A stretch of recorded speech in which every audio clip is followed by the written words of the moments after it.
या अल्लाह, बारिश शुरू हो गई। मुझे बच्चों के लिए दाना लेने जाना था। अब इतनी बारिश में कैसे जाऊं? मेरे मासूम बच्चे भूखे हैं। तभी उसका बेटा कूकू बोल उठता है, अम्मा, मुझे बहुत भूख लगी है, जल्दी से दाना ले आओ ना। रानो का दिल बैठ जाता है।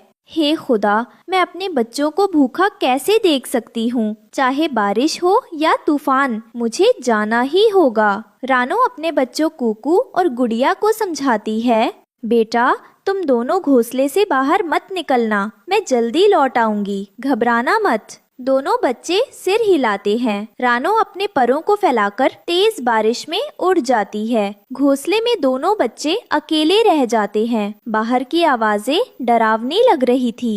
भैया, ये कैसी आवाज है? मुझे डर लग रहा है। अम्मा कब आएंगी? मुझे बहुत भूख लगी है। उधर रानो बारिश में भीगते हुए दाना ढूंढ रही थी। पानी से उसके पंख भारी हो गए थे। वो एक डाल पर बैठकर अल्लाह से दुआ करती है, या अल्लाह, बारिश रोक दे, मेरे बच्चे अकेले भूखे प्यासे हैं। तभी पास से एक कबूतर गुजरता है।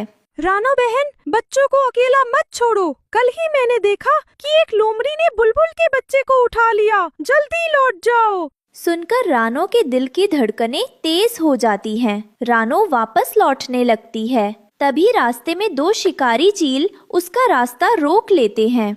वाह, आज तो शिकार खुद हमारे पास आया है। ये चिड़िया ही हमारा खाना बनेगी। रानो का दिल डर से कांपने लगा, लेकिन उसने हिम्मत नहीं हारी। मुझे खाने से पहले सोच लो, मैं कोई साधारण चिड़िया नहीं हूँ। मेरे परों में जहर है। जिसने मुझे छुआ वो तड़प तड़प कर मर जाएगा। और ये जो दाने मैं ला रही हूँ, ये साधारण नहीं, जादुई हैं। जिसने इन्हें खा लिया वो पत्थर का बन जाएगा। चील एक दूसरे को देखकर डर जाते हैं।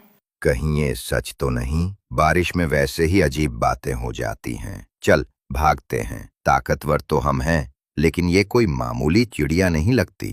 कहीं सचमुच इसके साथ कोई अदृश्य ताकत हो। चल भागते हैं यहाँ से, अगर देर हुई तो मुसीबत आ जाएगी। दोनों शिकारी डरकर भाग जाते हैं। रानो राहत की सांस लेती है। उधर घोंसले में कूकू और गुड़िया कांपते हुए अपनी माँ का इंतजार कर रहे थे। अचानक दरवाजा खुलता है और रानो भीगी हुई लेकिन हिम्मत के साथ लौट आती है। अम्मा, आप आ गई? हाँ बेटा, देखो मैं दाना भी लाई हूँ, अब डरने की जरूरत नहीं। दोनों बच्चे खुश होकर दाना खाने लगते हैं, लेकिन रात तक दोनों बच्चों को सर्दी और बुखार हो जाता है। अम्मा, सर दुख रहा है। मुझे बहुत ठंड लग रही है।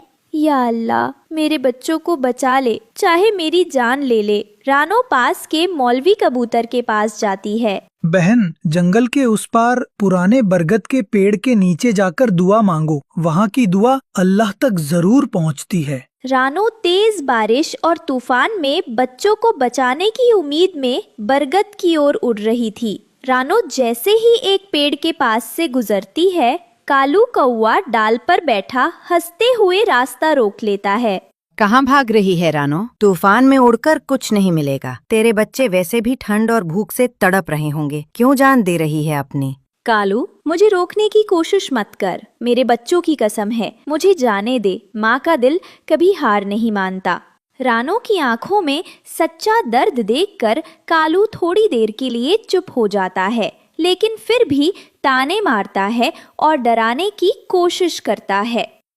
जा, जिंदा लौटी तो फिर मिलेंगे। रानो दिल में दुआ करती हुई आगे बढ़ जाती है। बारिश और तूफान अब और तेज हो चुका था। बरगद तक पहुंचने से पहले रास्ते में एक बड़ा सांप बारिश से बचने के लिए पेड़ पर चढ़ रहा था। अचानक उसकी नजर रानो पर पड़ती है। कहाँ चली जा रही है तू? बारिश में अकेली चिड़िया, बड़ी आसानी से निगल लूंगा तुझे। रानो डर से कांप जाती है। मुझे कोई नहीं रोक सकता। मैं अपने बच्चों के लिए दुआ करने जा रही हूँ। अगर तुझे मुझे खाना है तो पहले मेरी आखिरी दुआ पूरी होने दे। सांप उसकी आंखों में बहती ममता और आंसू देखता है और कुछ पल के लिए ठहर जाता है। तेज बारिश के बीच रानो अपनी पूरी ताकत से पंख फैलाकर उड़ जाती है और बरगद की ओर निकल पड़ती है। रानो तेज बारिश और तूफान में उड़ती हुई बरगद के पास पहुंचती है। घुटनों के बल बैठकर रोते हुए दुआ करती है, या अल्लाह, मेरे बच्चों को ठीक कर दे। मुझे कुछ नहीं चाहिए, बस मेरी औलाद को जीवन दे दे। उसकी दुआ पूरी होती है। घर लौटने पर दोनों बच्चे हंसते हुए कहते हैं, माँ, भूख लगी है। रानो की आंखों से खुशी के आंसू बहने लगते हैं। सच्ची दुआ तभी खाली नहीं जाती। शुक्र है मेरे खुदा। कुछ देर बाद आसमान से एक चमकती हुई आग से बनी चिड़िया नीचे आती है। उसका शरीर मानो आग से बना हो। रानो, तुम्हारे आंसुओं ने आसमान को पिघला दिया। जो माँ अपने बच्चों के लिए इतनी सच्ची दुआ करती है, उसकी मदद खुद प्रकृति करती है। तुम कौन हो? मैं बरगद की रक्षक आत्मा हूँ। जब भी कोई मासूम संकट में फंसता है, मैं उसके सामने आती हूँ। आज तुम्हें और तुम्हारे बच्चों को मेरी जरूरत थी। जादुई चिड़िया ने अपने पंख फैलाए। अचानक आसमान से एक चमचमाती रोशनी गिरी और जमीन पर एक छोटा सा सुनहरा घर उभर आया। ये क्या है? ये तुम्हारा और तुम्हारे बच्चों का घर है। इसमें कभी बारिश का पानी नहीं घुसेगा, कभी तूफान इसे नहीं तोड़ेगा। तुम्हारी मेहनत और दुआओं ने इसे जन्म दिया है। रानो की आंखों से खुशी के आंसू बहने लगे। उसने अपने बच्चों को गोद में लिया और नए घर के अंदर ले गई। माँ, अब हमें डरने की जरूरत नहीं। नहीं बेटा, अब नहीं। ऊपर वाले ने हमें बचा लिया।